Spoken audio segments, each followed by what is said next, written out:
How is your reading going so far this year? Okay, because mine is doing real lovely. You know what I'm saying? I had one that was like, skedaddle. But thus far, I'm doing pretty good. So I'm going to give you guys my mid-year book tag. Now, I found this on YouTube. Okay, so I'm just going to go by the questions. I already pulled some of the books, and we're going to go ahead and get started. So, and I'll repost the questions in my description so you guys can have it if you want to participate in this booktube tag. Okay, so the first question, best book I've read thus far in 2026. And y'all already know if I have to make a individual video about it, then something hit my soul. Bada boom, bada bing. Right here. Curse of Hester Gardens, honey. This right here was so good. This is my first thriller suspense book. And baby, it was doing all the things. You're talking about unsettled souls in a projects in Detroit with a mama doing her best to make sure her last two sons that are alive make it out of Hester Gardens. And baby, what a story. So many levels on so many different things. Very spooky. You got people coming. Like when I tell you the spirits are not settled, and then when you get the history about the historical aspect of it, of why these spirits aren't settled, and just how it correlates with things that's going on in society today. Well written. I tell you, Tamika Thompson did her big one with this one. This is my favorite thus far. Okay. So let's see. Second question. Worst book you've read thus far in 2026. Now, I'm not going to say worse. I'm not going to say worse. I'm not going to do it. I'm not doing it, boo-boo. I'm not going to do that. I had a book that was close to DNF'd. Okay. And that is Rich or Rotten Rich by Jacques J.C. I don't even know the name of the book, baby. So that tells you everything you want to know, because I don't remember the name nor the characters. I was this close of DNF'ing Rich or Rotten Rich by Jacques J. That book did not do it for me. Now I understand that she has a trad deal, and sometimes they have to like search through to find the editors that can work with them. But baby, that wasn't it. That was not it. And I'm gonna tell you why, because I don't want to say why I don't tell you that I don't like something and then don't give you the reason. It just didn't have the about it. One major thing that I didn't like about that book is that the characters were so parallel. I promise you, the two female lead characters in this book, I promise they were the same person. Like, they were so similar, like there was no distinction between them. I actually felt like I was reading the same people over and over and over again. Like, the character development, there was not any. It was a establishing book, and the ending was just like, what? It wasn't like, what? Like, I'm inquisitive. It was like, what? Like, damn, some more weirdo, like, stuff that don't make no sense. Will I read the second book? I don't know. I'm just being honest. I'm not feeling that book at all. Like, when I say I was about to DNF it, and they're like, it just didn't hit. I know she's trying to do something different, but the character development, the story didn't develop. Nothing developed. It was just there, if you get what I'm saying. The best sequel you have read in 2026, that will be by Bolu Babalola. So we're going to start off right here with Honey and Spice. Very much enjoyed this. Great writing, great setup. Hit on all the things if you are a youngin' in a university, all the trials and tribulations. It was just really well rounded. I really like this book. And the second book to that is Sweet Heat. This is out of college, growing pains, career pains, relationship pains, all the pains, and then it ended beautifully. I definitely enjoyed it. And one thing I like about this book, it really hones in on these books, is hones in on friendships in college. Like, it was just good character development. So you had them when they were in university or in college and undergrad. You had that mental mindset. And then they had another type of mindset of, you can see the maturity in the second book. So it was character development, storytelling development all through both of these books. So I definitely enjoy these. The next is worst sequel you have read thus far. Have not read any. I have read series. I don't know if that's supposed to be series or sequels, but I have not read anything bad. Anything that I want to read that's a sequel or duology or a series, the only one that would be is like Richard Rotten by Jacques J, but I haven't read the second book. Basically, what I'm saying is every second book I read in a series or sequel has been hidden. I don't have nothing bad, so we can move on from that. The next question is new release you haven't read yet, but you want to. New release I haven't read yet, but I want to. I have one, and that is A Harlem Wedding. Of course, anything that has to do with W.E.D. Du Bois, I'm going to read it because that man was a fool. Okay. Messy boots. Okay. I've heard nothing but great things about A Harlem Wedding. I actually have it on Libby. I will be starting that tonight, actually, because I just finished the book, and I'm just excited about that one. Most anticipated release for the second half of the year. So I have two thus far. I have Granger, aka Desiree. We're going back to the secret world of Megan Gray. I just ordered my books, honey. I beat the Hunger Games. Okay, because baby, I was up in that thing. I had my card ready. Don't got no more damn money, but my card was ready to buy some more books. Okay, so that is something that I'm excited. It's going to be book 5 in the Secret World of Megan Gray series, and once that drops, I'm stopping everything and I'm reading that book. Also, I got book mail, baby, from Kensington Books. I have Blood Rising. Now, if you know anything about me, y'all know I love Blood Slaves. The ending of Blood Slaves, the way they got down in that house, it's a horror thriller book. I cannot wait to get into this because, baby child, at the end of this book, I was like, sister girl, we gonna have to do something about you, boo. And I'm going to find out in this book. And from my understanding, it's a duology, so this is it. I wish I had this in hardcover, but I'll probably buy it later. But I am grateful. Big thank you to Kensington Books. So that is my next. Those are my 2 anticipated reads for the second half.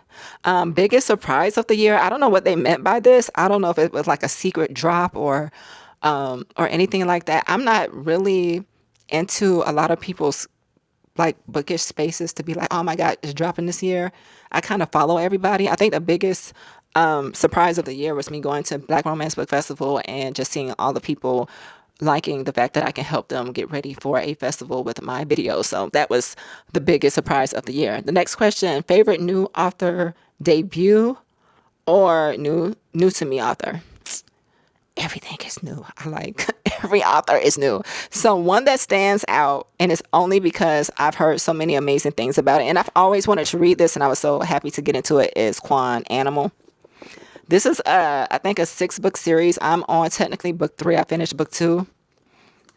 Mr. Quan. Mr. Quan. Like, this book is a true urban fiction. It is gritty. It is grimy. It's straight out of New York. The characters are gritty and grimy. There is, like, some parts where you're going to be devastated and there's not a happy ending. And then there's some good parts. There's fighting. There's action. There's everything in this book. Like, if you really want a really good urban fiction and you want an old school urban fiction, then you definitely want to get in Quan. So think of The Wire meets Power put into one book. That's how I do it. You have Animal, who is on a roll or seeking vengeance for somebody trying to unalive a woman that he loves very, very much, and people that wanted to get at him and this family ties. And he does the damn thing. And he's going to do it. He has no chill. Animal don't got no chill. Not Nara. Okay. So then the next one is, I think I have 2. Hold on. So it's Animal. And then I also want to bring in J.D. Mayall.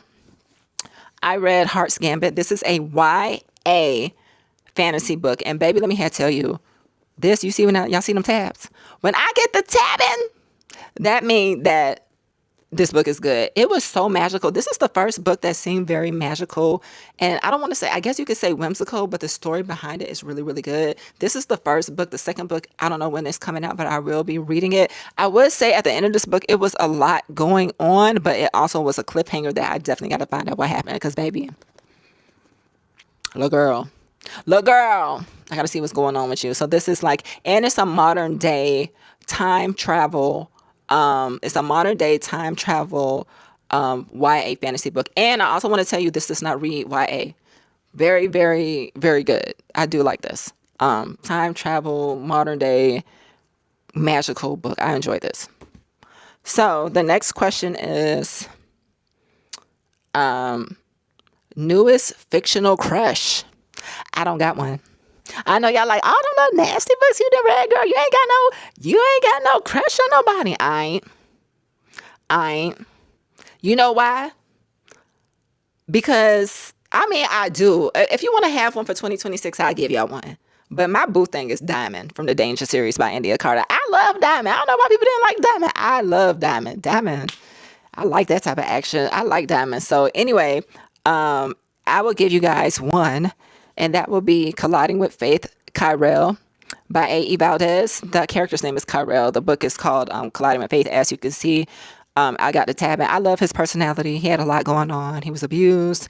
He moved at the sound of his own drum. He was a complex character, but also a really good person deep down inside. He just had to, hone in on getting his mental right. And his boo thing, as you can see on the cover, helped him through that. And she had her own things going on, but this is, of course, A.E. Valdez ain't nothing but a therapist. So it was a lot of key points in this book. But I did like Kyrell. Kyrell, he got bit. He was Mr. Nasty. I like that. But moving on. The next question is book that made you cry. Vanessa girl. Fire, Sword, and the Sea. First of all, this book is about Black pirates. You have a FMC that changed her identity to survive, but she was also in her ego to the point that she wanted to prove a point that she left somebody so important to her behind, and they got lost in the process. And when I read that there wasn't going to be a happily ever after, like that was it, based on ego and just trying to prove a point, it was like, you missed the whole plot. You missed the whole plot of what you was doing. And I was just so devastated.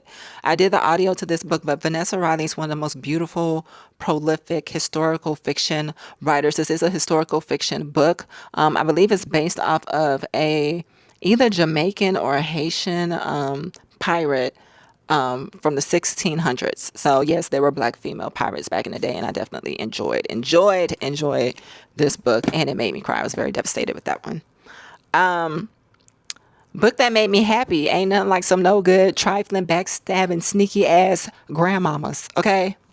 Right here, The Ex Dilemma. And then I saw Elle Wright at Black Romance Book Festival. Sister Girl said the second book is coming out, I believe next year. And baby, these grandmas, the grandmamas in this book, honey, I love them down, but they were no good, child. They were not in a bad way. They had good intentions and they're good people, but child, these were some messy ass grandmas and I love them down. Okay. All the way down to the auntie. Love them down. The next question is, most beautiful book you've brought so far this year or received? Shout out to Kingston. I do think this will look will look even prettier in hardback, but I got this yesterday. Baby, let me tell you, this is based off West African mythology. It is called The 12th House. I think that's how you say it. As you can see, this was so, this is beautiful. This is such a beautiful, beautiful book. I want it in hardcover. It's by Robert D. La Cavette, and I love this down. This question is, what books do you need to read by the end of the year? Baby, I got a plethora. For you. Okay, I have a lot of them, and we're going to get into some of them because, baby, this video would be 45 minutes if I were to tell you all the books I want to get into. So we're going to start off with series I want to finish. So the Rise and Fall series by A.E. Valdez is a worthy love, but of course I have to do The Beginning of Forever. This is Sunshine and Ace's story, so I have to get into this one, and then I'm going to do A Worthy Love. The reason why I want to get through this is because I just want to finish her catalog. A.E. Valdez is actually writing a book right now. It's supposed to be a standalone. I just want to be finished with her catalog before I start another one. I'm devastated because I don't have nothing else to read by her, but yeah, I'm gonna go ahead and finish that. Another series that I'm going to finish this year is the summer series. It is by M. Monique. So we have August. I don't know what order this goes in. I think we have August, and then we have Kingston. So those two books. And then we also have the Christmas novella that she gave me for free at BRBF. I love her down. She's so sweet. I love M. Monique. I want to get done with her series. I actually have two series or duologies by her that I need to finish. And she also have new books coming out. So I want to be finished with her series before I start another series. You know what I'm saying? I don't want to be having a whole bunch of books open in an author's catalog and they're not finished. Like, I feel like that's a lot of pressure. So I'm going to get that done. These two done and be done with those books as of right now. Now, let's get into some of these new to me authors. So I definitely want to get into my classics. The Black Library. I want to get into this. A small read. Wanted to get in that. Ty got me into my classics. Of course, I've heard nothing but amazing things about LB Gaines, Bulletproof Love. Want to get into that. Definitely finna get into this book. Super excited about that. But this is Off the Charts by Z Renee. Definitely want to get into this book. Finish. Anyway, so now we're going to get into my thickums. We're going to get into the thickums. The thickums are new to me author. Oh, Lord. Wolf and Chosen by Kels Kimberly. Heard nothing but great things. This is a thick book. It's 4 books in the series and they're all thick. Definitely want to at least do this book sometime this year. At least the first book. That is the plan, to do the first book. Okay. These next couple books I'm excited about because we do have audiobooks for 2. And it will be my first Lady Nisha book. It will be Problematic by Lady Nisha. Heard that this book is super funny. I've turned to several pages in this book just to skim through, and there's something going on each page. So I'm going to get into Problematic this year. Super excited about this one. Then we're going to get into All In, another book. Oh, and also this is on, I don't know if I said it, it's on audiobook, so that's why I'm getting into that one. And then we're going to get into All In. This has been out for a while. Wanted to get into it. Another thick ass book. It's a duology, I believe, because the book after this is another thick book called Trouble Waters. Okay, so the audiobook is out for this, or it's coming out later this month. I want to get into this one real bad. And last but not least, as of right now, it's going to be Rayleigh's Juliet. I have heard nothing but amazing things about this book. Super excited about it. So I'm excited to get into this book. And it's a pretty cover. It's super cute. So yeah, I'm excited to get into this. Another thick book. So that's my mid-year tag. Tell me what y'all been getting into. I think I'm doing so good thus far. Nothing horrible has come my way. Got a couple 3s. Got some 3 stars, but that's still decent. But anything that's like less than that, I've been having a great reading year. I think so far I'm at 32 books. I think. I have to go back and count. And oh yeah, my reading journal here. My Carmen Sandiego, because I cannot afford Eloise Carmen, made by me. I'm going to be updating this today. So yep, this is my video. Make sure y'all like and subscribe. Leave y'all comments below. Tell me if y'all read any of these, how y'all feeling about this mid-year tag. And bye.